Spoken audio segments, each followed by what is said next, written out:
Okay, thank you. Hi everyone, good morning and welcome for today's session. So, with respect to this given segment related to essays, yesterday we discussed about organization of essay. We discussed about the role of vocabulary, how to build your vocabulary bit by bit, word bank, sentence bank, what sources to use. All that was shared yesterday. So today we are stepping into the segment of debatable essays. The first question which all of you may experience is, can we have debatable essays? So I shared this with all of you that initially it may feel that, oh, how to question a UPSC question and a question that has been raised by UPSC, how to engage with a possibility whereby we are like questioning UPSC itself. We are like interrogating the given possibility of whether UPSC is correct or not, right?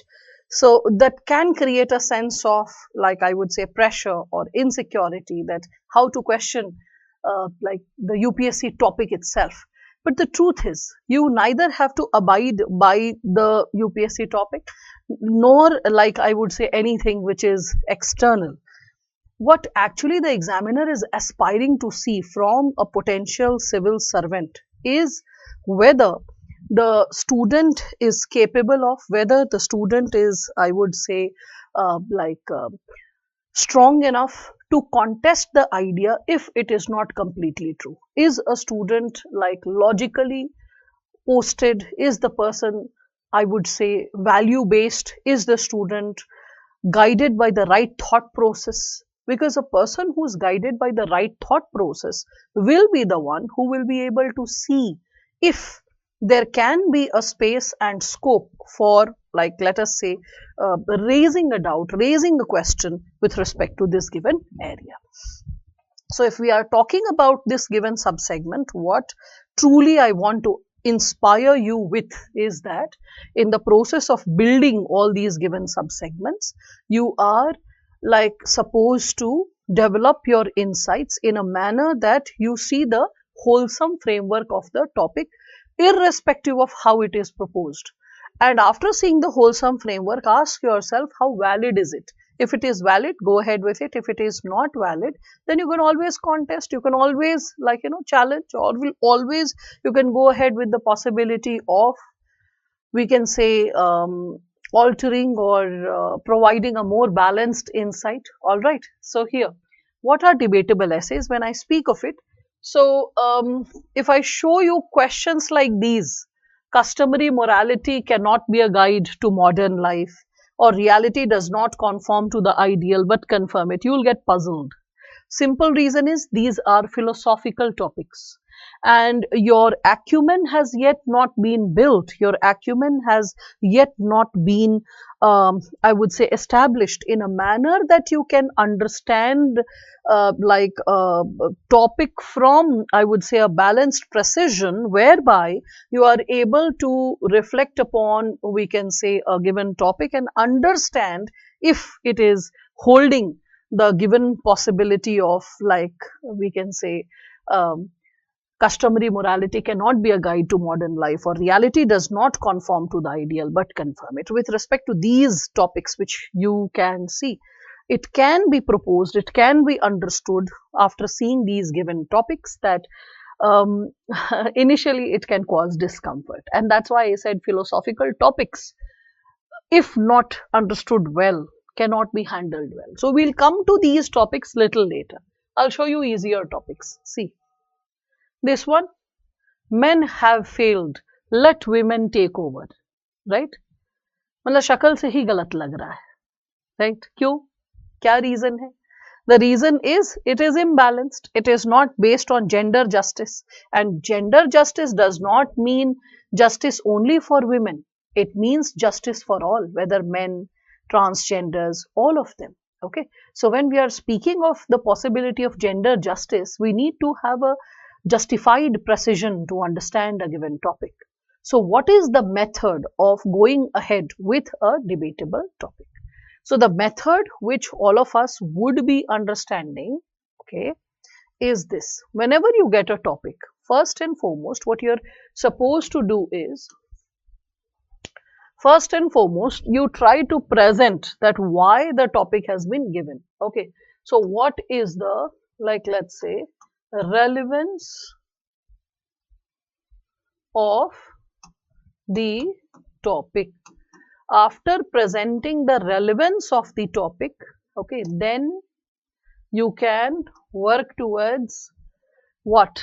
Then after discussing the relevance of the topic, then you discuss the given subsegments associated with, I would suggest, the insights or the subsegments suggested with um, the counter argument. The counter argument. And after that, the balanced statement,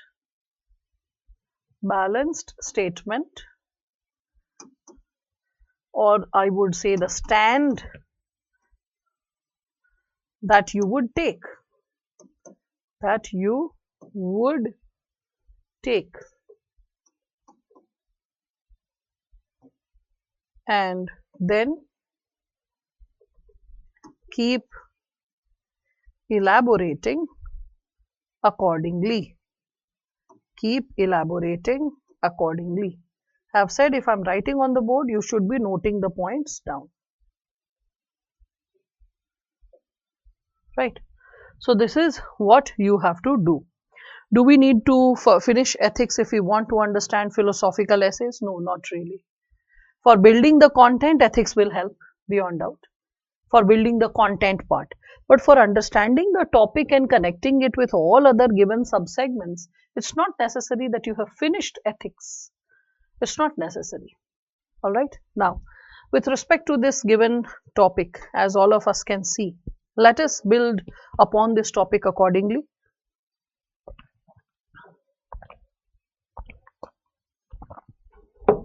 Yes, people. So, for this given topic, as all of you can see, men have failed, let women take over. Okay, so let us reflect upon this given subtopic and build accordingly. Yeah, fine. So, please let me know what subsegments can be created. Men have failed, let women take over. First and foremost, can this statement be considered correct, and if yes, okay, then why? Why is this statement correct somewhere? Let me see who all can respond to it. All right. Why is this statement correct? Quickly start typing.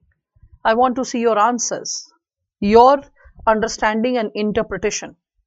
Why is this topic correct? By what rhyme or reason can we consider this topic to be correct?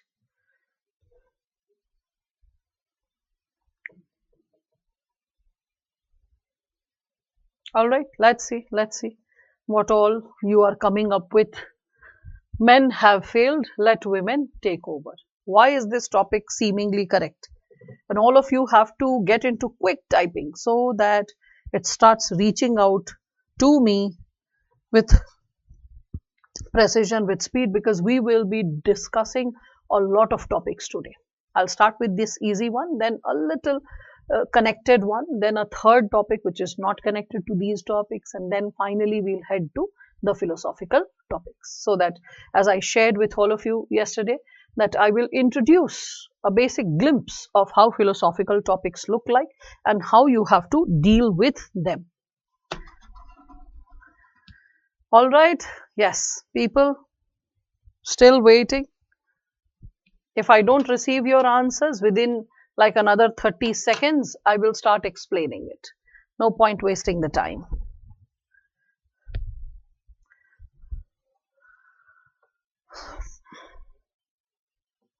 Okay, quick. Let's hope everyone is able to post their insights. It's a simple topic according to me, and that's why I have provided it to you. So that's something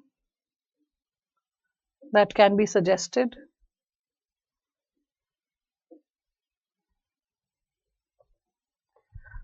Okay, fine. So Spandan is the first one whose answer has reached out. Household works, taking care of children, mostly by men. Here, men have failed. Okay. So men have failed to take care of the household chores and taking care of the family responsibility and taking care of, we can say, children. Generally, they tend to ignore this part of the work. Okay, all right. Something more? We men are not domiciled in all spheres of the society, but some sectors of society, women are efficient, like tea garden. That's why women are needed to give prioritize. Are you aware of it, Nimai? That when you are discussing this given possibility that women are chosen in some sectors, is it because of something related to their height or weight? And if not, is it, if it is all about picking the tea leaves and identifying the right tea leaves, then is it associated with low pay, low wages? And let me share this with you, Nimai, that in various sectors, women and children are preferred not because of any other reason other than they charging less. You can exploit them and you can get the work done by them at a cheaper rate. Okay. So the moment you say that in some sectors of society, like for example in tea garden, women are better, like in terms of conducting the work, the question that arises is why? Why did you consider that women would be better? That's my question. Okay.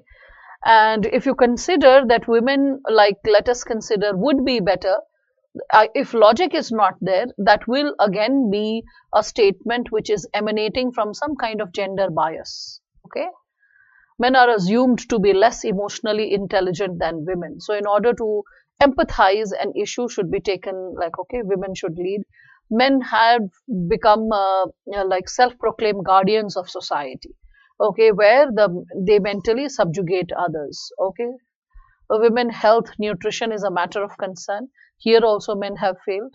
Okay, so Spandan, you are drawing actually a very like um, a very, I would say, thought-provoking insight. Okay, all right. So, Biswajit, as you are such suggesting men can't become pregnant, that's like, or man cannot become a mother. Well, that's a biological condition. So, why would you call that as a failure? Failure here is you have the potential, but you did something differently. Okay. You cannot say a woman to be a failure just because she is not having enough muscular strength or not a stronger bone structure. That's biological. So, for biological reasons, you cannot call a man or a woman a failure. Okay. Now, with respect to this, other students who have come up with this, some men have failed to create a society where women feel that they are equal to men, not subordinate to them. Perfect, Nayan. That's such a balanced way of talking about it. I appreciate that. Now, with respect to the rest of you, the moment we are talking about men have failed, let women take over. First is the relevance of the topic, like why this topic is correct, right? So, men have failed. Okay, so due to past actions, they have failed. Let women take over both the segments. Let me explain this to you. So, all the wars, World War, to all kinds of conflicts, all kinds of, we can say, social disruptions that occur, the leadership to the articulation of violence is conducted by men, right? So, from that perspective, we can think that men have failed because, like, history is more about his story, right? Whereby the narrative, entire narrative is from male perspective. All the decisions, good or bad, are associated from male perspective. So, across the history, all kinds of conflicts, wars, in any part of the world has been fought, has been created, has been learnt, okay, by men. Like if there has been something like any kind of, we can say, crisis, human rights violation, okay, even we can say the bombing of Hiroshima and Nagasaki or attack of Pearl Harbor, the decisions have been taken up by men. The different types of, we can say, even the expansion of colonialism and imperialism, majority of the decisions and articulation at ground level, exploitation at ground level has been carried forward by men, right? So, That's one given segment. Men have failed. Okay, women are more inclined towards cultural traditions like puja, but men have failed. They help to arrange, but not involved fully. No, no, no. That's again not justified, because see, worshipping is a personal life choice and how you indulge with it. It might be a narrative related to your background or your immediate like surroundings, Pandan. But when we speak of it, you can find a lot of, we can say, bhakts, saints, seers who have also been men, right? So giving this given possibility will not be justified when when you're connecting it with religion and worshipping. Okay, that they are arranging, but they are not like wholeheartedly worshipping. That won't be like justified a point here. Anyway, getting back to this.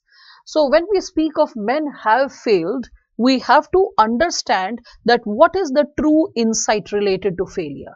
What is the, like, let's say, true aspiration with respect to the change we want to bring about in a given society. That's one thing.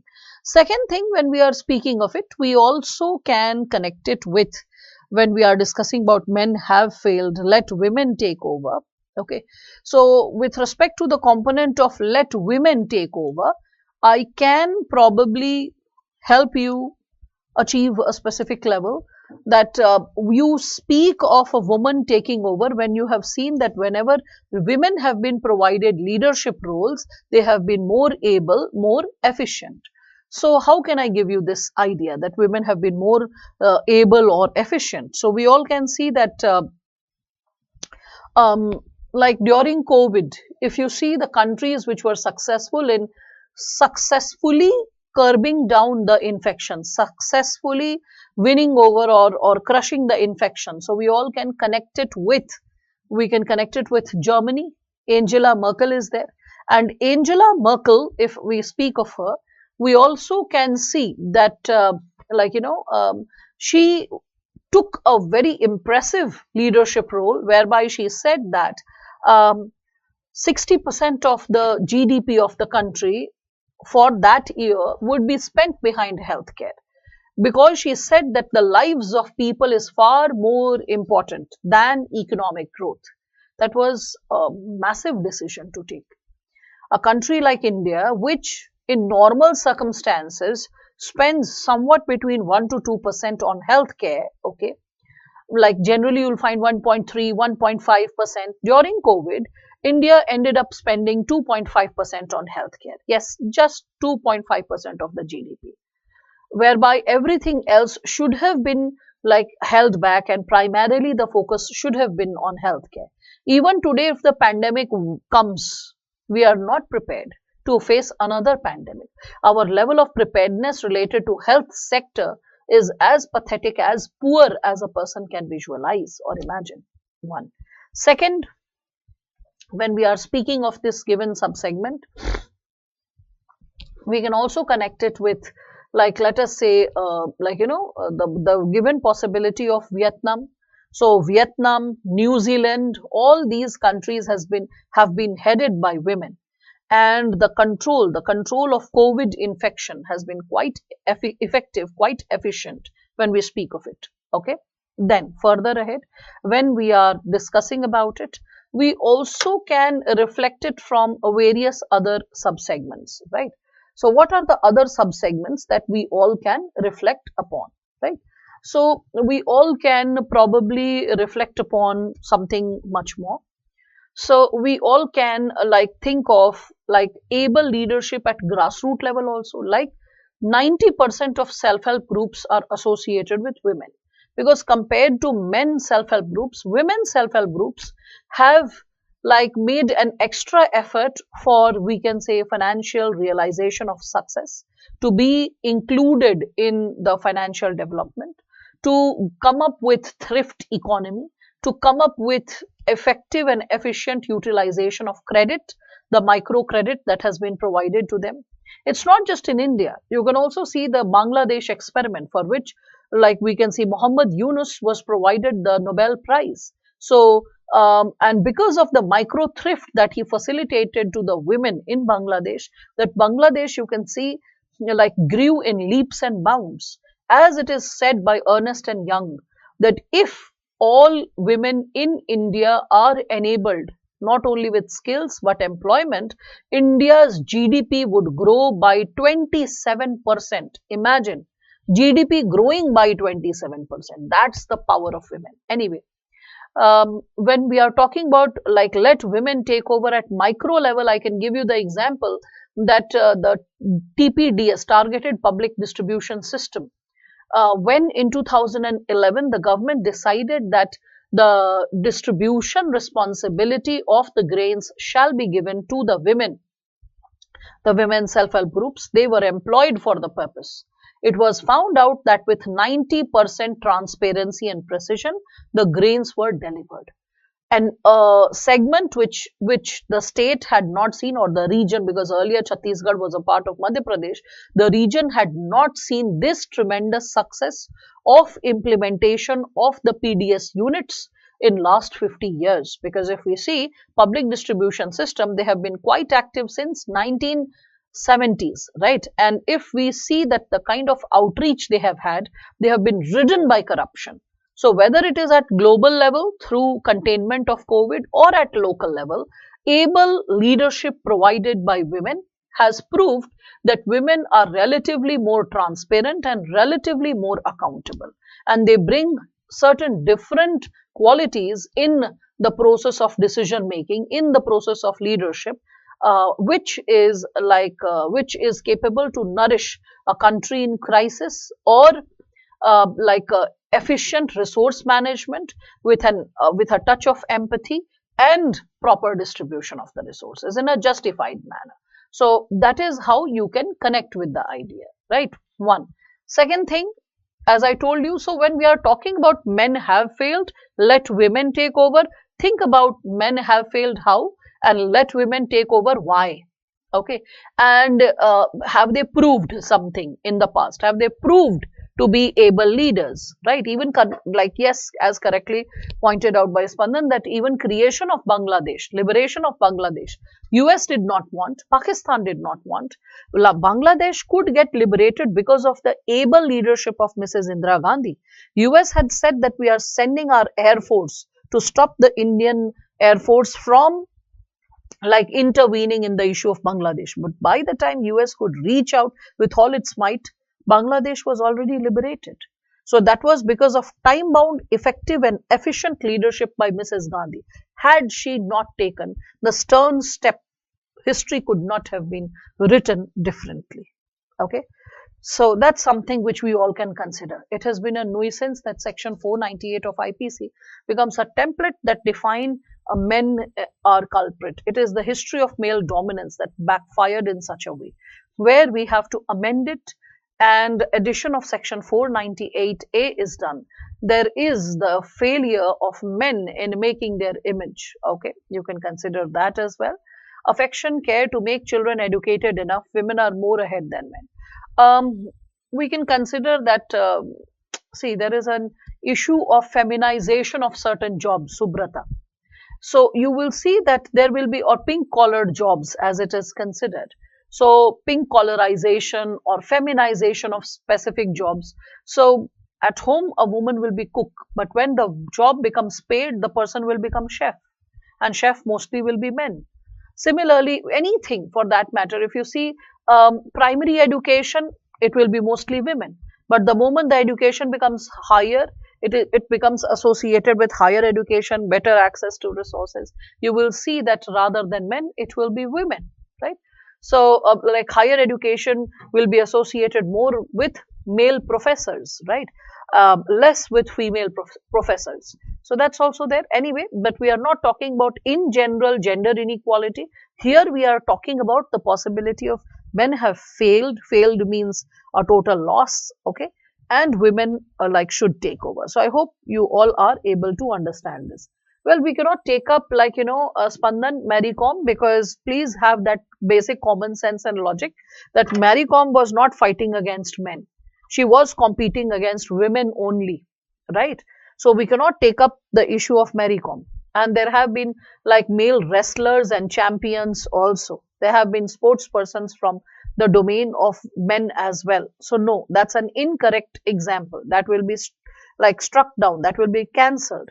Let women take over. Can we think in these lines as giving opportunity to women in all fields, or the things will be only driven by men? Okay, see. Now, as I told you, that relevance of the topic when we are speaking of this given subsegment, we all can understand that the relevance of the topic. Okay, so Brunald had said takeover itself is an assertive word. What if the failure turns to be vice versa? As strength only does not determine the hegemony. Yes, Brunald, and that's the reason that you will be talking about the counter argument. Okay, so while talking about household chores, men show excellence when they are paid. For instance, chef, room service. Yes, so very true, Sunanda, correctly pointed.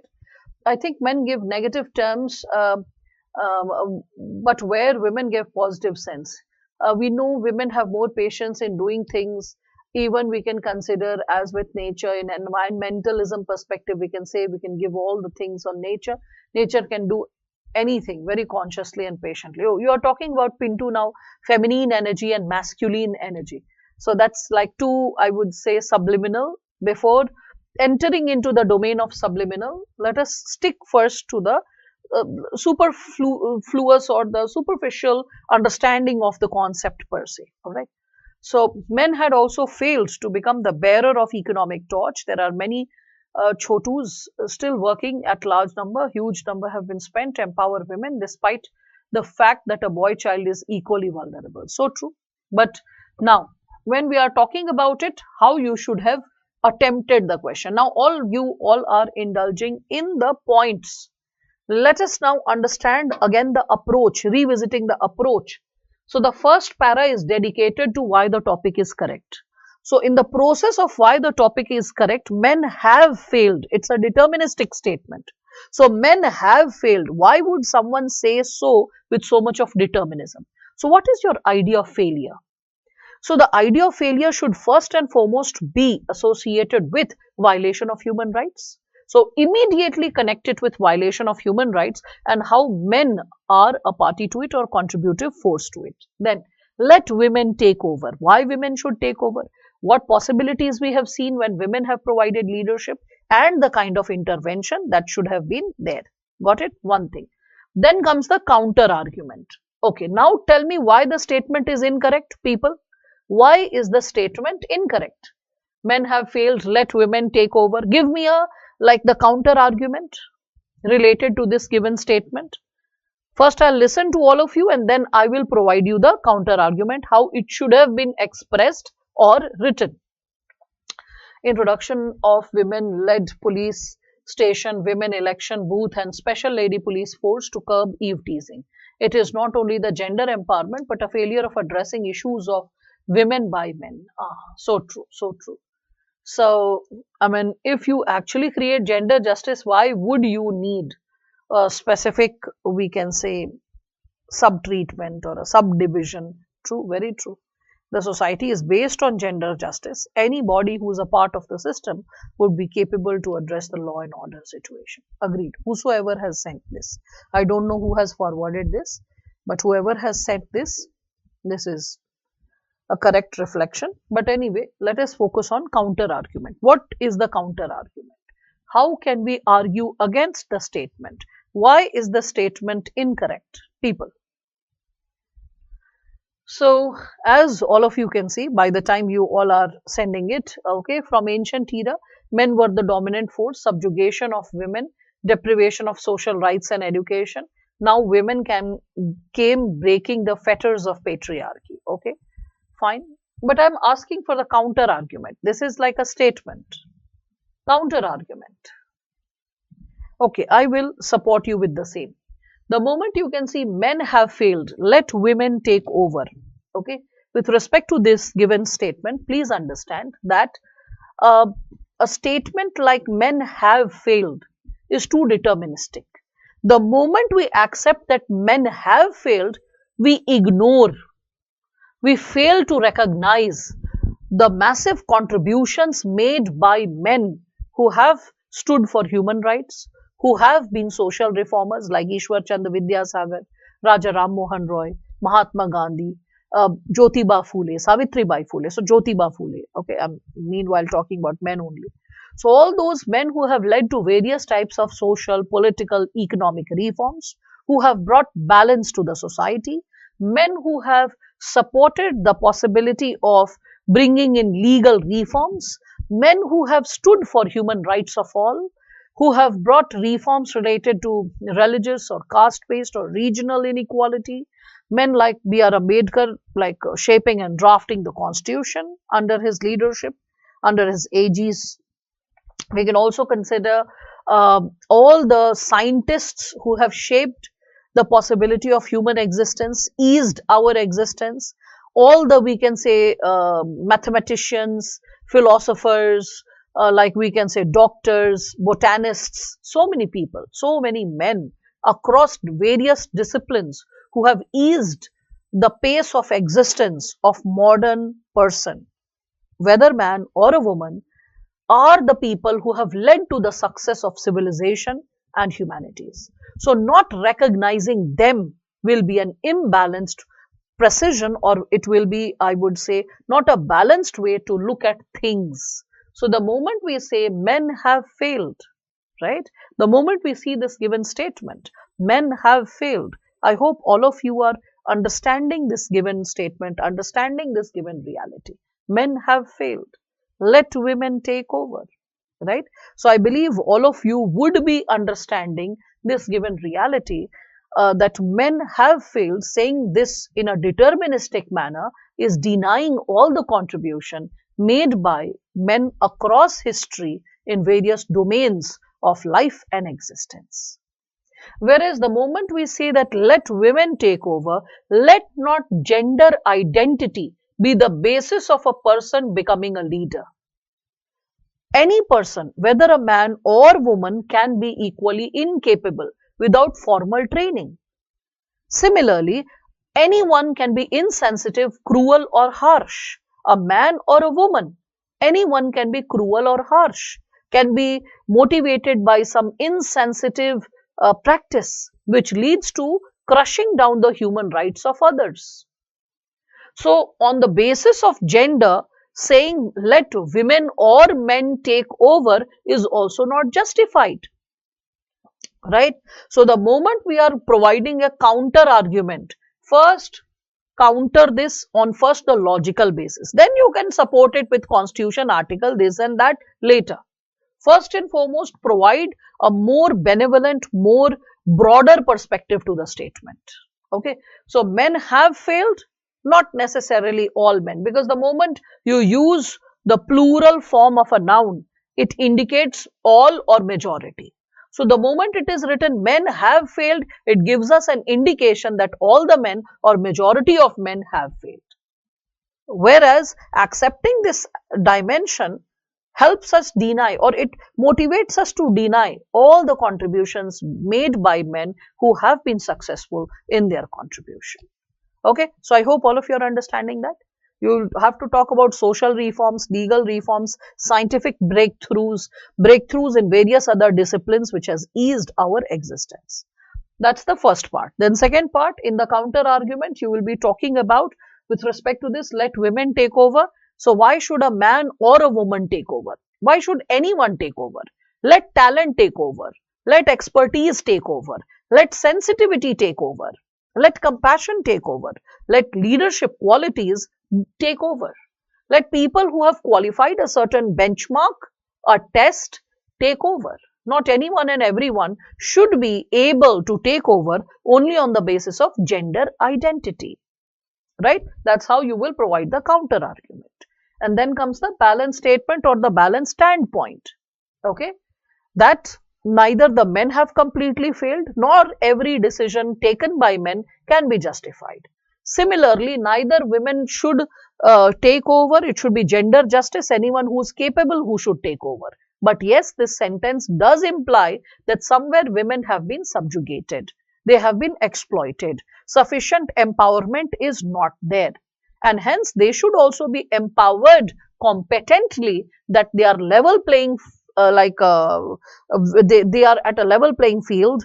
They are at a competing level with all other segments of the society, with the men, so that with their competence, they are able to prove their mark and their contribution in various segments of the society. The true development, a balanced and healthy development of a country or a civilization or the world can take place only when men and women, or we can consider all the people in the society, men, women, transgenders or LGBTQ, all of them get a competent level playing field to realize their identity, to come up with their, we can consider, come up with their insights, perceptions, and raise their voice accordingly. Okay. Can we criticize gender bias terms like chairman? Yes, yes, yes. We can talk about female pilot, policeman in this topic. Yes, you can do that like Sunanda, that because of gender stereotyping the roles, we can see that in Hindi, the term Rashtrapati came under controversy. You can also talk about words like chairman, okay, is or policeman is something like which over the time period it was like debated, and we came up with solutions like chairperson and solutions like police women, or like male female pilot, like speaking of the precision of explanation or expression per se. All right, so that's how you can bring in the balance. Men had not failed in respect of social gender equality. Let women give the chance to prove the counterpart of men. Well, whoever is this student who has given this statement, men had not failed, but in respect to social and gender equality, let women give a chance to prove counterpart of men, is loaded with patriarchal, reeking with patriarchal statement without even knowing that you are writing a hardcore patriarchal statement. Let us give a chance. Whom do you give a chance? When you are holding the authority and power. So the moment you say that let us give chance to women, as if you have the authority to give the chance. So rather than giving this statement, please notice how I speak the words. Let every human being be given a competent chance so that they are able to be participative according to their worth. Over the time period, because women have experienced gender inequality and injustice, hence their empowerment should be taken care of, so that as per their potential they can contribute in the society in different walks of life. Okay, precision. So how it is reeking with gender injustice, I'll tell you. First is give a chance. Okay, so let women be given a chance. So this is like, let gender justice prevail, whereby every person, like that. Okay, another statement in this subpart only, I'm giving you how gender inequality is there. Men had not failed. How can you say men have not failed when there have been so many wars, conflicts across centuries, crafted, designed, and conducted by men? So saying that men have not failed, okay, in respect of social and gender inequality, then who is performing violence towards women if men have not failed towards social and gender equality? So whosoever is the student who has not written his name, okay, when we are speaking of it, uh, you can just understand this given subsegment that you need to bring in a balance in the way you talk and reflect upon a statement. Can we mention the infamous queen of France, Marie Antoinette, for counter argument? You can say that women can be sometimes insensitive or poor decision makers, in which you can quote Marie Antoinette. But remember, it was Louis the 16th, if I'm not mistaken, her husband, who was the king and who was exploiting the masses. Okay. With her, there was just an incident that a poor person came begging for bread, to which she just thought, oh, bread is over. And she could not imagine that there can be such excruciating poverty, that she made a very insensitive remark that if you don't have bread, why don't you have cake? Because she thought in the kitchen, just bread is over. Something must be there. So what is there other than bread, which can fill a person's belly? So she could think of cake. She could not imagine that a person does not have flour to prepare bread. So that's what. But anyway, if you compare Marie Antoinette to Hitler or to Napoleon, you'll find her quite innocent, innocently cruel. So let us not get into it. You might have a handful of women who have been poor decision makers, but entire human history is reeking with bad decisions and violent actions of men. So let us not try to justify. Maintain a balance and take care of your language, because such topics will actually notice whether you are able to have a sense of balance and justice at all times or not. Are you slipping into the possibility of some kind of imbalanced statement? The moment you create one imbalanced statement, the examiner will be sniffing for more such statements in the entire essay. Bit by bit, we'll try to sense whether you are motivated by gender injustice or you have internalized a pattern of patriarchy inside you or not. And we'll be sniffing for such sentences. If the examiner finds 5 or 10 such sentences out of like the 16 pages or something around 80 sentences that you're writing, if 5-10 sentences are visible, there's a fair chance you'll be poorly marked. Because despite debating on the statement and quoting constitution and successful women and empowered women and what they have done, the examiner will be seeing that deep down, inherently, there is an undercurrent of patriarchy running in you. So please be very careful. Just by writing goody good things is not how you portray your personality. It is also in between the statements what you write, which also generates an emotion. It also generates a sense of clarity and understanding who you are and what kind of strength or weakness you possess. Okay. It should not be women should take over. It should be men and women should work in harmony and make a world where everyone gets opportunity to make their life and our earth a place where everyone can say that heaven is a place on earth irrespective of their gender. Okay, all right, Nayan. You can come up with such possibilities. All right. So I think at that time, Mrs. Indira Gandhi also, when she imposed emergency, okay, or like we can say when there was enforced practice of like we can say hysterectomy. So sorry, tubectomy. So we can connect it with that also. Tubectomy is like you, I hope all of you are aware of it. Hindi में उसको नसबंदी बोलते हैं, है ना? तो जब 1976 में जब एनफोर्स्ड तरीके से शुरू हुआ नसबंदी का कार्यक्रम, that is the tubectomy, so male sterilization, whatever you understand. So that was also something which was against the broader human rights. It can be suggestive, it can never be coercive. Okay. So that can be connected. Though Sanjay Gandhi's decision and it was his decision that was coerced by the system, but who was leading it? Mrs. Gandhi, right?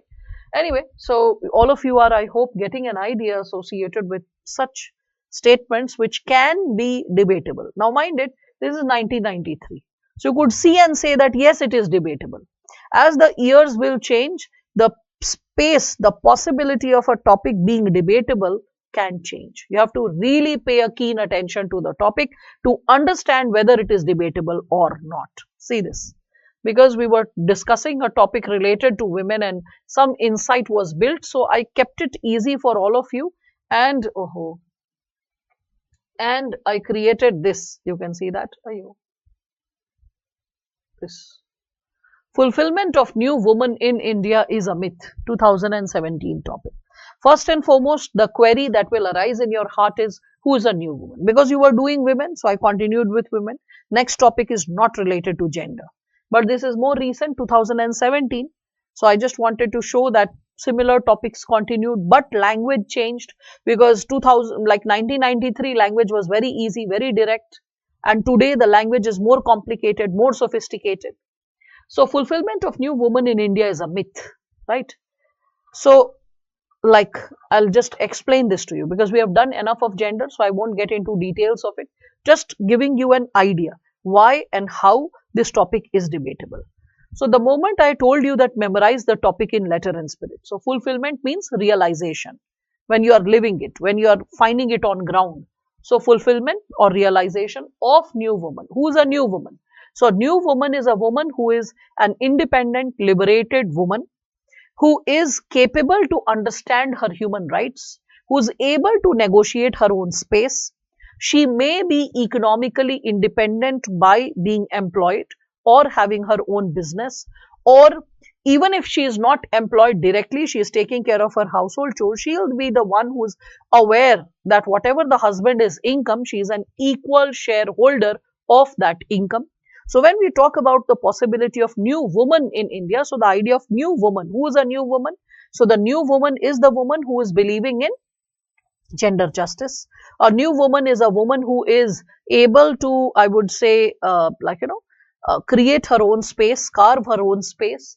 When we are talking about the idea of new woman, and when we debate and discuss about who she is, we all can further reflect upon the given subsegment, or we all can further reflect upon the idea associated with new woman. With respect to, we can consider a lot of dimensions or a lot of subsegments that, when we are talking about it, that this idea of new woman is, we can consider, related to those women who are aware of, like, not only their rights, they are able to empower society. Mind the key word, empower society. They are able to support the society. They are able to give back to the society. People around her get empowered by her presence. She can empower them directly or indirectly, different ways. But she is not only an empowered woman only for herself, but also people around her, for the society. Okay. So, and why am I saying liberated? Liberated woman does not mean that she does not listen to others. No. She will listen to her father, her husband, her brother, her friends, the larger society. She'll seek information and advice from all, but she will decide for herself. Okay, so she is listening to all and deciding for her own self. Okay, when we speak of it. So when we are discussing about fulfillment of new woman in India, okay, so realization of new woman, okay, being able to see a new woman on ground, existing on ground, is a myth. So now the thing is, why is the topic debatable? Because of the word a myth. So the moment we say a myth, what is myth? Myth, something which cannot be proved on ground. Okay, myth does not mean a lie, mind it. Myth is not lie. It's not synonymous to lie. That's an incorrect insight. Mythology, you must have seen. Mythology, which is emanating from the word myth, those pieces of literature are referred as mythology, which have been a part of our history. But whatever is written in the depths of it, every single segment mentioned there may not be proved on ground. That's the issue.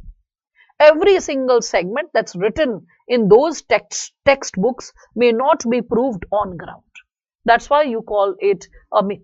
It does not mean it's not a part of your history. It is a part of your oral tradition. It is a part of your culture. It is depicting how people must have lived in earlier times, because their values, ethos, their insights is mentioned. But certain other, like for example, if it is written that Kunti, she had a son from the god Sun, okay, sun god. She had the first child Karna because she had got the blessings of the gods that she can have a baby. Okay, she can have a baby. By praying, and there was a pot that she had to place before whosoever, and she had to pray that energy, that god, and she could get a baby, right? So now this given possibility that you place a pot, you pray a god, and like a baby is born from the pot, we have not seen a technology as such. And if you're talking about test tube babies or babies raised in incubators, well, let us understand that we can at least see the technology. We cannot see such a technology that you have just prayed and in a pot a baby is suddenly born, right? We are yet to find such a possibility. So saying the given possibility as quote unquote scientific or provable, no, it cannot be provable. Hence, it will be considered as a mythology. But how the mother is behaving with her sons, how the society is behaving with the mother, how the people are coming together, all that will talk about the culture and ethos. It will talk about how people have interacted with each other and what value systems they possess. So mythology or myth, when we speak of myth, myth is not a lie. Myth is something which is a part of maybe your thought process but cannot be proved on ground. Okay, so this fulfillment of new woman in India is a myth. Okay, so realization, complete realization, living, seeing, observing. Okay, so realization of new woman. Who is a new woman? A liberated woman, a woman who is able to decide for herself.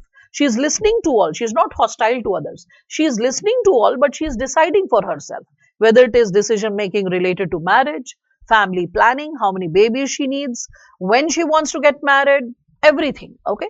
She is like open to the possibility of what kind of education she needs, what kind of employability she needs, whether she is interested to work or not work, her life. That's what. But she is open to listen to everyone, consider everyone's opinion. So, fulfillment, realization of new woman, okay, in India is a myth. Now, what is the challenge? Myth. Because there are a lot of women who have proved to be new women. And when I say a lot of women have proved to be a new woman, please understand, I do not imply only IS officers, judges. Okay, the problem is whenever people see new woman, they are like, oh, we have President of India who is a new woman. We have had a Prime Minister who is a new woman. We have had like so many bureaucrats across decades who have been new women. We have had Kiran Bedi. We have had so many dynamic officers. Even in Indian Army now we have officers like who are serving in military, who are serving in like we can say para force, right? So all that stuff. Yeah, agreed. Okay, that's that. But how about your mother? Even if she might not be employed, even if she is taking care of household chores, but if she is negotiating her space well, like with the family members, with the father, if all people around the society respect her, if she is able to help the poorer sections or other people around her, she is also a new woman. It's not necessary that for being a new woman, you need to find a professor, a lawyer, a bureaucrat, a teacher, or like a doctor, an engineer. No, no. It can be a household help also. Okay, आपके काम वाली by भी हो सकती है. Just like almost 6-7 years back, I had this help, domestic help, whom I really respected and loved like my mother. So this woman, she was in my life for almost 10 years, 2007 to 17. And Caroline Auntie, an amazing human being, I must say. So this woman, she was like, she used to take care of everything for me. Like from my, like all the household chores to my laundry to taking care of, like if needed, vegetables or fruits or anything has to be brought, taking care of my dog, taking care of everything, like cleaning the sheets to spreading and drying the sheets to putting it on the bed. Everything was taken care of by her. Like I was literally a child in her hands being taken care of. I was just eating, sleeping, and going for work. That's it. So when I was moving out from the place where I was staying, I was moving for 7-8 kilometers away because of ease of commuting, and you should always stay closer to where you are working. So when I was moving out, what happened? I spoke to her. I told that, see, I have 3 bedrooms. Why don't you take one of the bedrooms and you stay comfortably? There'll be an attached washroom. You can use it as per your convenience. So please, like, come over. When I shared this with her, to which she said that, and I was like, I'll take care of all the money that you're earning from any other source, any other place that you're going and working and helping. So whatever extra money you're making from other places, I'll pay all of it. You come and stay with me, take care of the household. To which she smiled and then she said that, listen, beta, the thing is, it's not about money. It's just that there are 2 elderly women who are in their late 80s and they really need support. They really need food. They really need to be taken care of. Other people may have a tendency to swindle and cheat. They can take her money away. So, and these 2 ladies, they are all by themselves. So it's I who takes care of them. If I'm not there, who else will feed them, right? There is this elderly gentleman who's like in his late 70s. His children are settled abroad, and he had helped me with the gas cylinder. So this elderly aging man, I feed his, I cook his food, I take care of his chores. So just tell me, how will he survive if I'm not there? Again, there are 2 children who are doing a job and simultaneously they are preparing for civil services exam. So those 2 boys are also completely dependent on me. And last time when they had a previous household help, she was stealing even sugar and like, salt and like bread and whatever she could get. She used to just lay her hands and she used to like, get the things out. So the question arises, beta, that if I actually leave, just imagine the kind of impact that can be created, that can be there, right? So to which I will just request this to you, that you go to the new society, you will find someone who's good, who's able, who's ready to support you. So don't worry. Now, this is a new woman for me. She's not so educated. She is working as a household help, but she is very clear about what she is doing in life, what she needs in life, what she would be capable to do. Once in a while, with all her savings, whatever she used to have, she used to support her sons, children, buy gifts for their kids, etc. So she was such, I would say, a liberated person and so clear in her conscience and so happy go lucky, like always joyous. She was a widow. She became a widow in her early 20s itself, but such a happy go lucky woman, such hard working woman, like, such, I would say, a disciplined woman, and in a way, so like empathetic towards people around her. So my idea of new woman is not restricted to seeing a woman as an IAS or a professor or an engineer. She can be anyone. Okay. So realization of new woman in India is a myth, is negating all these women existing in our society who have been successful despite all odds, despite all challenges, despite all problems that they are exposed to. They have held the, like we can say, bull by its horns. All the challenges, they have faced it and they have surmounted it, and they have been successful in proving that they are empowered and capable, contributive, and I would say sufficient to hold others back, to support other people. So when we come up with this given idea, okay, fulfillment of new woman in India is a myth. It's not a myth. Now the question is, what should have been there, because of which the topic could have been more balanced? So you can see fulfillment of new woman in India is a myth. Rather than this, if it would have been written, fulfillment of new woman in India is a very big challenge. Okay, a very big challenge. If this was written, then I would have said, yes, bravo. This is how things should be there. So fulfillment of new woman in India is a very big challenge. If you write like this, yes, beyond doubt. Realization of new woman in India is a very big challenge because of types of gender inequality. Here I will bring in Dr. Amartya Sen. Dr. Amartya Sen spoke of types of gender inequality through different segments. In his book Development and Participation, he discusses the various types of gender inequality which women can suffer from, which you can use in GS, role of women, like how role of women gets hindered because of gender inequality. You can use it in essay topics if there is a topic associated with women empowerment and women's rights. So what are the types of, so what are the types of gender inequality which Dr. Sen is referring to? Okay, so Dr. Amartya Sen, when he is talking about types of gender inequality, so myth के जगह a very big challenge. अगर लिखा होता तो सही होता. Because ये very big challenge नहीं लिखा है, myth लिखा है, तो myth क्या हो जाता है? असंभव, cannot be proved. Whereas we can prove that there are new women in India. That's why the topic becomes debatable. Okay, this word is making it debatable. That's why I said mince the topic, chew a topic so very thoroughly that you start understanding various aspects or sub-segments associated with it. So types of gender inequality. When we speak of this, you can think of the dimension related to, like, let us say, first and foremost, you start with gender inequality. If I'm talking about it, we can start with the dimension of, like, let's say, like natality inequality. Natality is related to inequality at birth. So natality inequality will, क्या हो रहा है भाई, क्या हो रहा है? Okay. So natality, it's because of my sleeve, you know. It is touching the screen, so the screen is getting confused. किसका instruction ले? Okay, so natality inequality is associated with, we can say, the sex ratio at birth that is disturbed.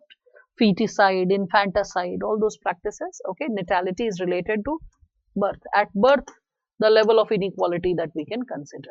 Then there is, we can consider mortality inequality. Technically औरतें ज़्यादा लंबा जी सकती हैं, लेकिन ऐसा हो नहीं पाता है. क्यों? Mortality inequality ये हो जाएगा violence के वजह से. Violence against women, जो सो विमेन के, ठीक है, violence against women, again aged women जो हैं उनका ध्यान नहीं रखा जाता है, केयर नहीं एक्सटेंड होता है, so they can die early, whereas women, let me tell you, biologically they can survive longer than a man, because women relatively are more fit, women relatively are, I would say, more capable of surviving. Like, in COVID, the survivability rate of, like, we can consider men, when we are talking about it, the survivability rate of men was lesser than women. Why? Because nature has blessed women with resilience, physical resilience. Women can bear pain more, and they have a tendency to recover faster from diseases or any kind of pathos or physical challenge. Okay, remember that. That has been biologically proved. Again, after natality and mortality inequality, you can also talk about basic opportunity inequality. Now, this basic opportunity inequality is associated with, we can consider, education and healthcare. Basic education, basic healthcare, ये औरत को बराबर नहीं मिलता है आदमी की तुलना में, खाना नहीं मिलेगा बराबर, सो न्यूट्रिशनल इनइक्वालिटी हो सकता है, access to medicines can be delayed. Like, अगर लड़का बीमार होता है तो within 3 days he is carried to the hospital or a doctor. If a girl is ill, she may have to undergo some domestic treatment for a week or so. So delay. Anyway, so you can connect it with it. Then basic opportunity inequality के बाद we can talk about special opportunity inequality. A special opportunity inequality is associated with higher education, skill development. Okay, so higher education, skill development, all this gets connected to special opportunity inequality. Then we can see inequality at workplace. So inequality at workplace, I don't need to elaborate upon it. Still, all of you can understand that a woman may not be paid equally. She may not get promotion timely. She may have to switch jobs because she is forced to relocate in a different city. When a husband is getting promotion and he has to relocate, he will move. But if a woman is getting the same, she will avoid promotion, but she'll prefer to stick to one city, right? You can think of challenges related to dress code, like not wearing skirt or this or that. So, like, if I've seen like this happening at Delhi airport almost 6-7 years back, there was this girl before COVID.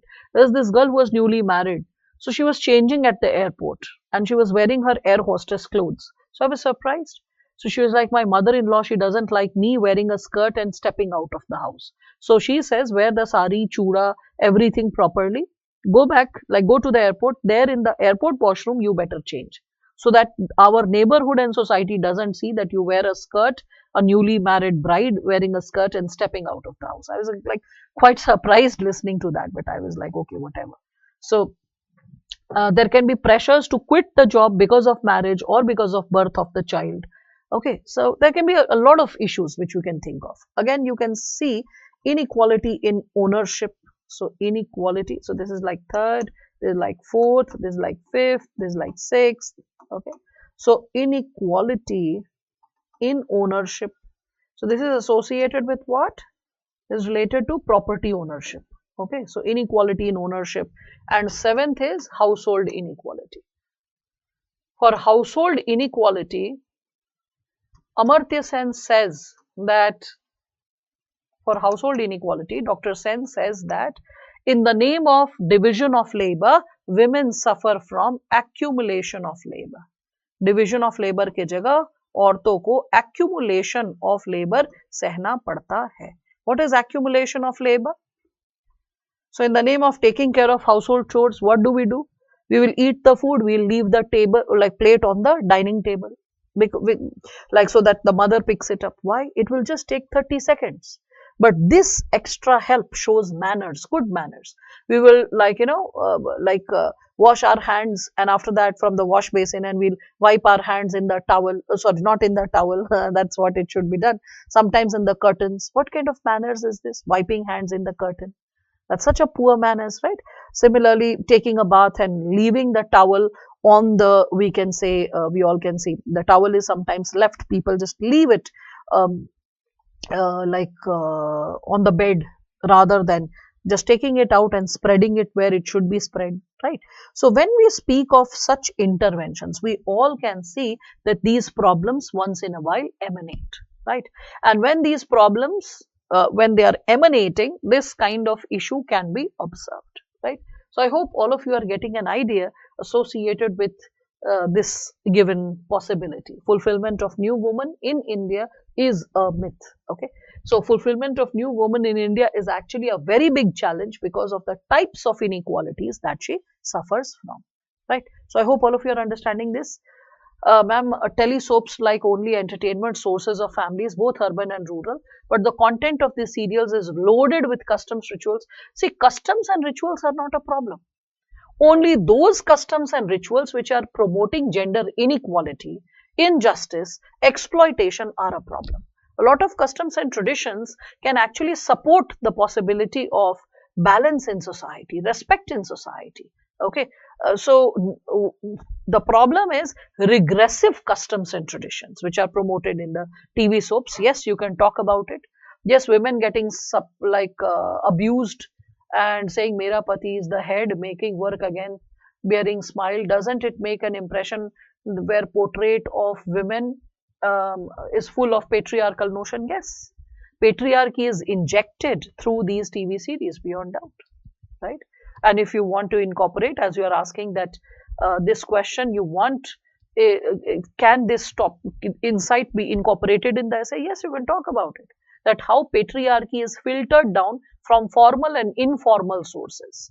Training of patriarchy happens through formal and informal sources. Formal sources, like suppose textbooks. If you can see that earlier in the Bal Bharati textbooks, we could see this, that a boy is climbing the tree, having fun. The daughter is helping the mother in household chores. I mean, both the kids were not shown having fun. Or the father is coming tired from the office, the mother is cooking the meal and serving him. So traditional notions were filtered down to a child at a very young age. Okay, so that is also something which can be observed, right, when we speak of it. When the whole history, whether it is political, economic and religious, based on dominator ideology, new woman becomes always a myth. It is to be achieved. Then we need to see the history differently. Well, Brunald, that's fine what you are saying, that yes, historically subjugation and exploitation of women has happened. But the topic is fulfillment of new woman in India is. So the topic is not about history. Mind it, Brunald. And that's why I tell you, memorize the topic in letter and spirit, understand it in letter and spirit. If you actually reflect upon the topic, you will realize after reading this given topic that, okay, after like getting very thorough with this topic, that the topic is related to present situation. Can we say that in present times, not a single woman is a new woman? Can you really say that? Will it be a justified way to see the present reality? No, right?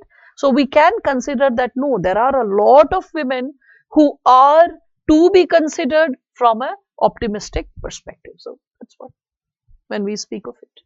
So fulfillment or realization of new woman in India is a myth, right? So that's how you have to reflect upon it. Ma'am, whenever you are decoding any topic, it becomes easy to draft, but unable to decode in the first place. Well, Sunanda, that is because of poor comprehension skills. Because majority of the students, they feel comprehension in CSAT is just a passage. No, it is indicative of the possibility that how far you have been capable to understand and interpret a question. And this skill is very, very essential, starting from CSAT passages to when we are talking about the mains area, whenever you are exploring the component of mains, okay, you can understand this given possibility under the dimension of mains, if we are speaking of it, that like, you know, whenever you are engaging with a given subtopic, you can add more dimension, you can add more dynamics to it. And what is the dimension or the so-called dynamics to it? So like any question, whether paper 1, 2, 3, 4 or essay, go very thorough with the topic. Break open every single segment related to all the words which are written in the topic and all the things that you have understood, and then put in that wisdom, okay? Then you shall be able to decode a topic properly. Ronald, could you understand what I shared, like with respect to how you are observing the topic and what should have been observed simultaneously, right?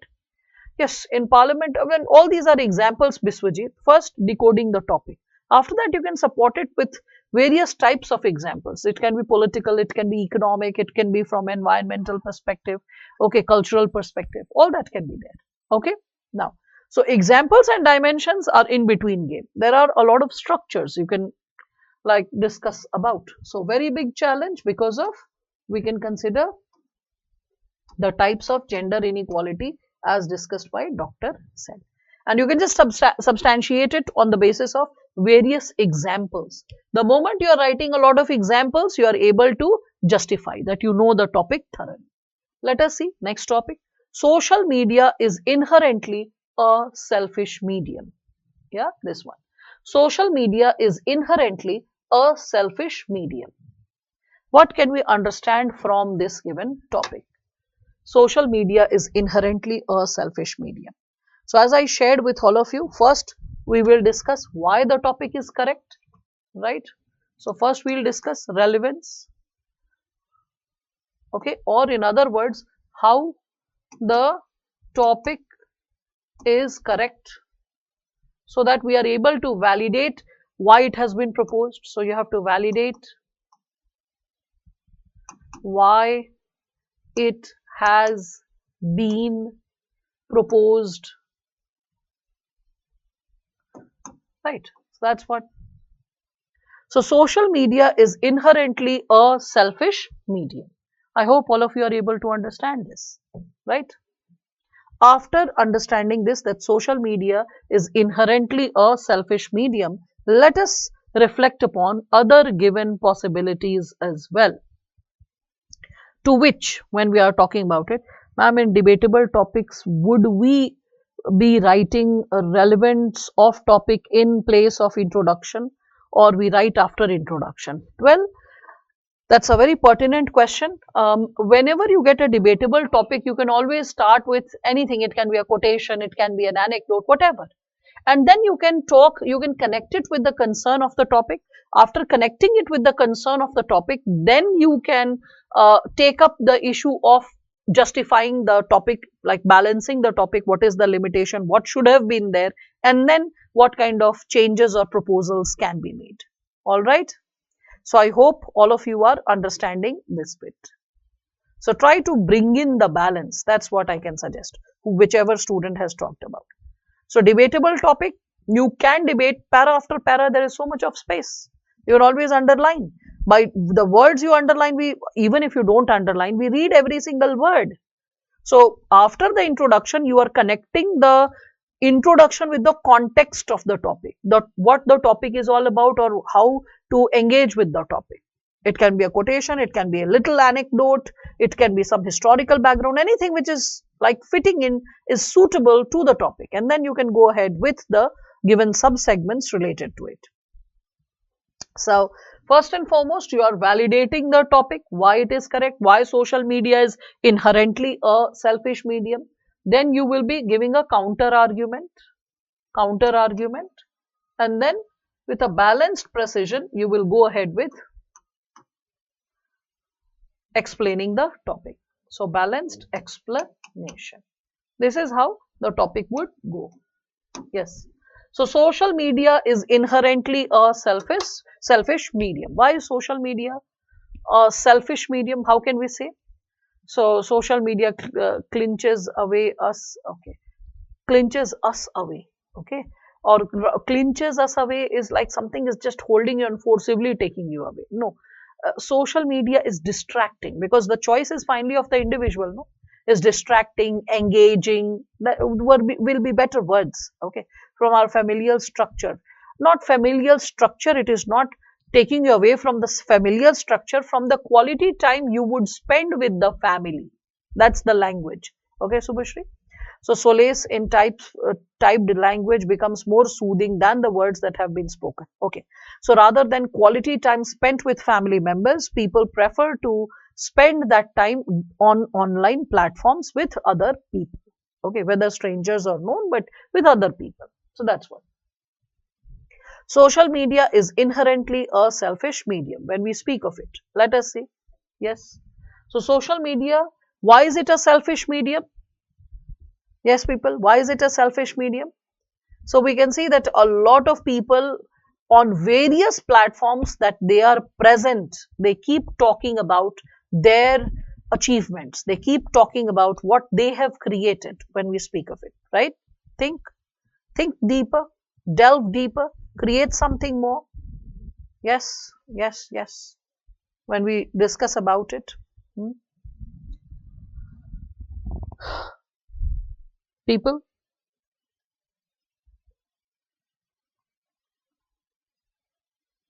social media, though beneficial in some respect, but nowadays it has become a platform of distraction, harassment, social isolation, cybercrime. Very good, Pami, very good. I appreciate that. It is a utopia, not an utopia. Always remember, Pami, utopia is pronounced as U, year, and A, E, I, O, U are sounds. It is not associated with alphabets. Okay. So umbrella is pronounced as a umbrella. Okay. So just because writing U, we don't write an umbrella. We write not because of the presence of U, it's because of the sound a. Okay. So utopia is starting with U. So it's not an utopia, a utopia. Okay. And this is for all of you, rest of you, who may create this mistake related to, like we can say, vowels and consonants connected to articles. Okay. Yeah, so showing always a perfect image of self, losing self identity, self realization. Yes, Nimai, points are very good. I appreciate that. Spreading of fake news, okay, can lead to riots, violence. Agreed. Working hours are reduced. Investing more time on social media. Yes, that's also there. Cybercrime, frauds, all that. Yes. So in social media, people talk about achievements. Okay, fine. So when we are talking about it is inherently a selfish medium, you can talk about all modes. Interestingly, that all of you are able to connect with the core topics because it is somewhere associated with what you are able to see. So fake news, manipulation of information, all that is also there. When people are present on Facebook or Instagram or Snapchat or LinkedIn, it's all about self promotion. What I ate in, so like LinkedIn is a formal platform to promote one's achievements, and we all can see that other than LinkedIn, when we are talking about the very possibility of a person's profile being on other platforms, informal platforms like Facebook, like we can say something like Instagram. So people keep posting a lot of pictures related to self promotion, a lot of pictures of self promotion, right? So we all can think of those given possibilities, and those pictures of self promotion can be connected with, we can consider a lot of dimensions, which leads to how people unfold the given dimensions of their life, right? So with respect to this, when we are talking about it, social media is inherently a selfish medium. So you can see all the filters and Snapchat and all the, like, these media platforms, they're only talking about what a person ate, did, like worked out with. So it is more when it is about self promotion, and that's how the selfie camera came into existence. Mobile phones primarily were for establishing communication, and communication while talking, chatting, sending a message. How come the camera of a mobile phone became such an important feature, such an expensive feature? How come it became so very important? Because the camera was heavily used. And when a camera is heavily used, it is then that we are able to see that what kind of interventions can be like created, right?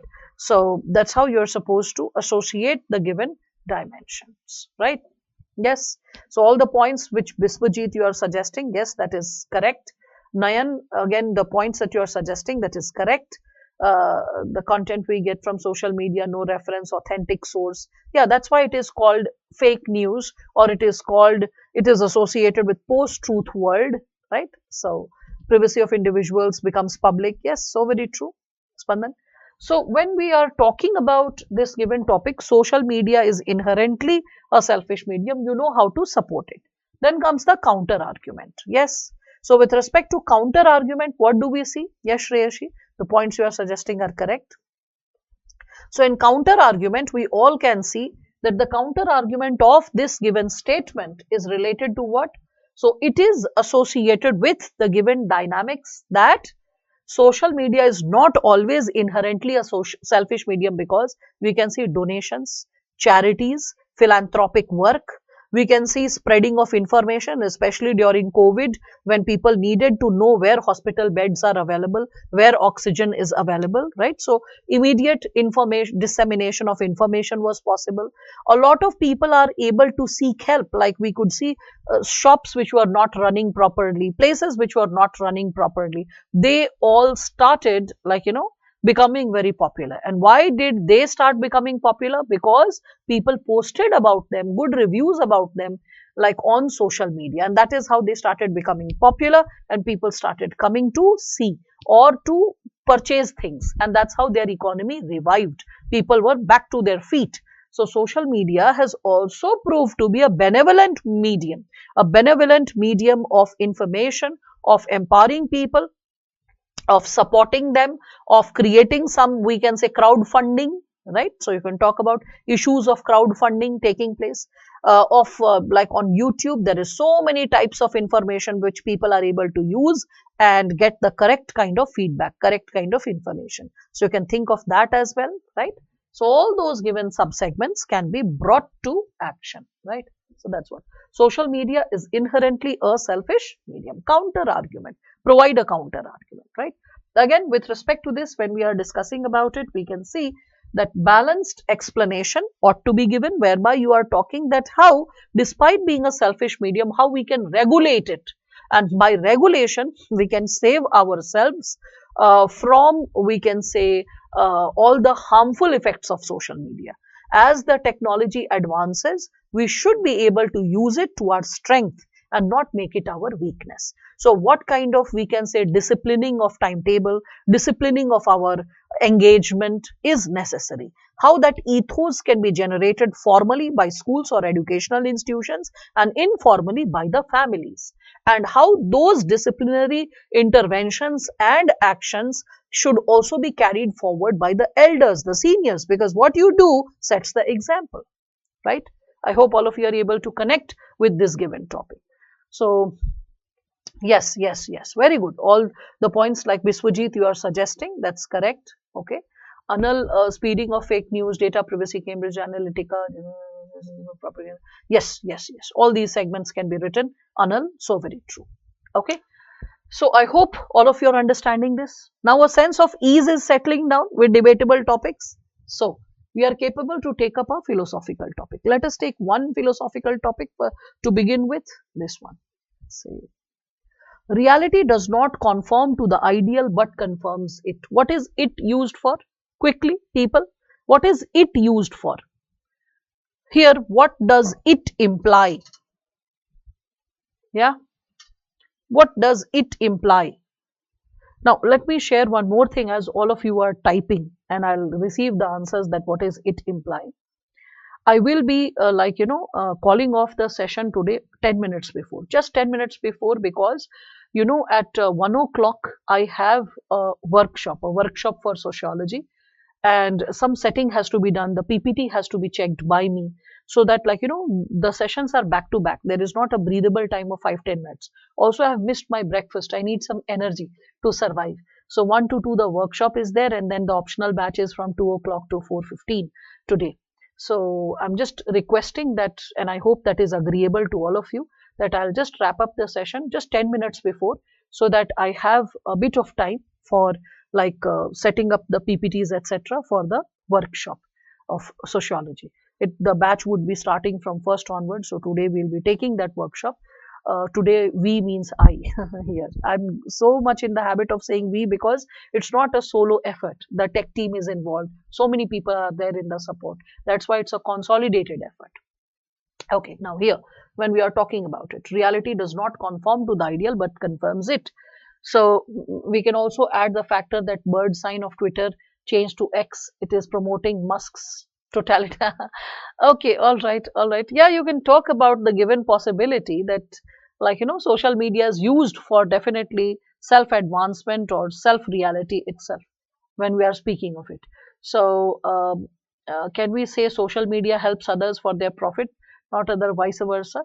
It helps others for their profit, but not, no, no, no, Pintu. We cannot say that, because social media can also help you. You have many followers, social media starts paying you, YouTube starts paying you. So, it is also a mode of learning, right?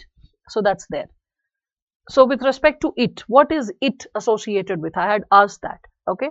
So, because I am not finding many answers related to the segment of it, people can know about different forms of art, dance, music, etc. with the indigenous. Yes, yes, yes. It's like spreading of information and culture. All of it, Spandan. Agreed. Now, with respect to this, when we are talking about it, you can see reality does not conform to the ideal, but confirm it. Okay. It is associated with what? So many people may think of it as reality. No, it is the ideal. Okay. When we speak of it, it is what? It is used for the ideal. Many people say ideal. No, not ideal. Specific ideal, which is discussed before, the ideal. Who is confirming the ideal? So it is reality. Reality that is confirming the ideal. Okay, what is the difference between conform and confirm? Confirm means approves. It means ascertains. And what is conform? Conform means according to. According to. Or we can say in accordance with. In accordance with. Right. Towing the line or following the, so when you follow something, follow. Okay.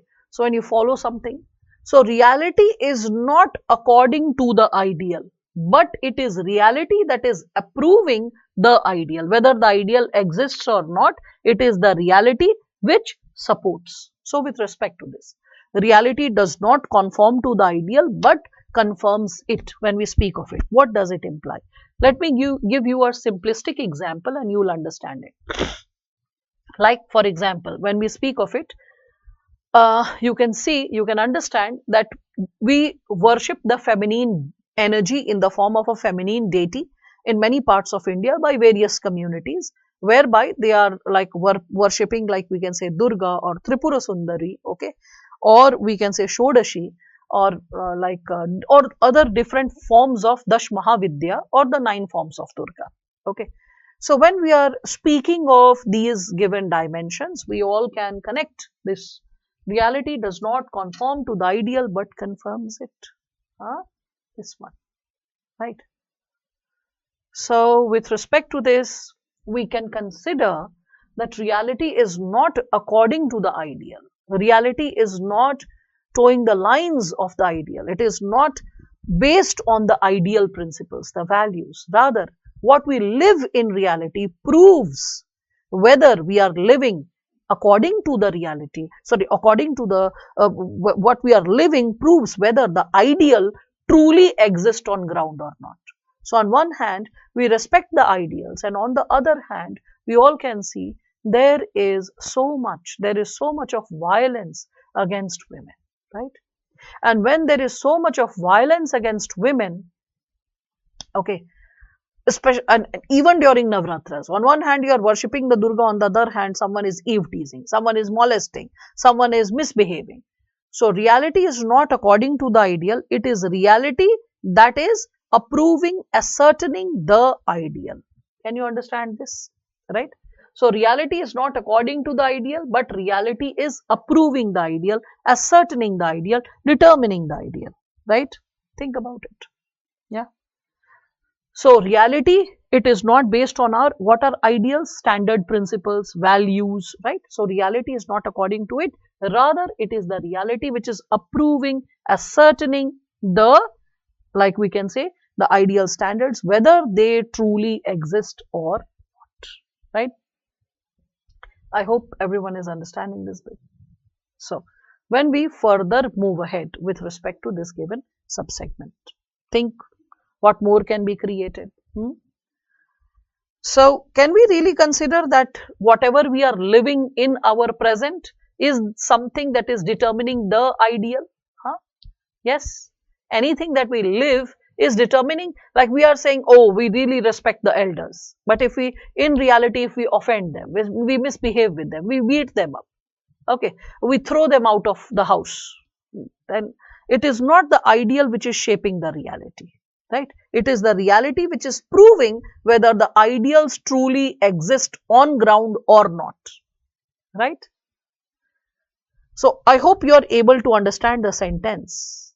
Now let us indulge in the counter argument. If I give the counter argument of the statement, can we really say that ideals do not shape the reality? Can we really say that the ideals are not inspiring us?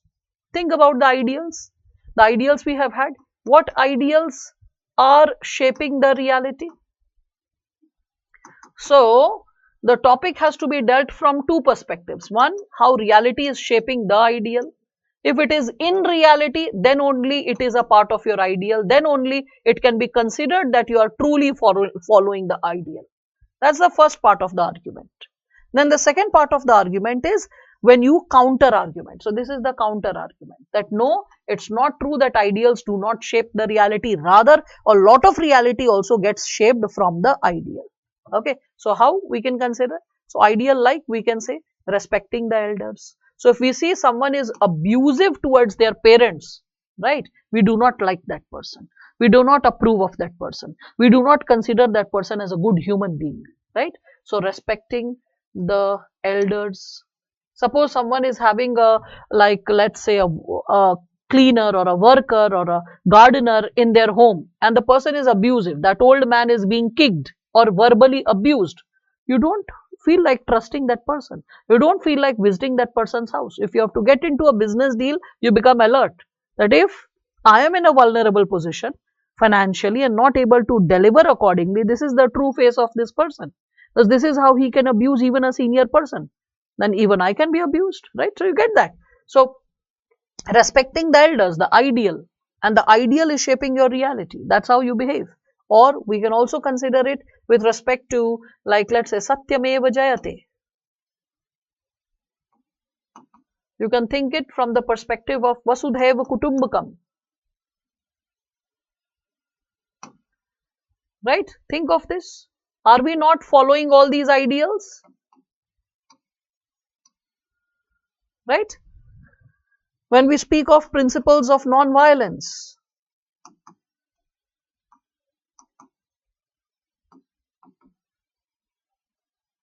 right? So recall all the ideals from history, from culture, from what we have been observing. All those insights should be put, and all these insights are shaping, these ideals are shaping our laws, customs, right, traditions, and thus it is influencing reality, right? So you really need to understand this given subsegment associated with the given topic, that how a topic needs to be balanced out. You have to discuss, you have to talk about the possibilities which are there, and then you have to talk about the breakthroughs that you can create. All right. So this is it for today. We shall meet on Monday. I will be discussing about philosophical essays on Monday. All right. So thank you, all of you. Thank you for your patience, and take care.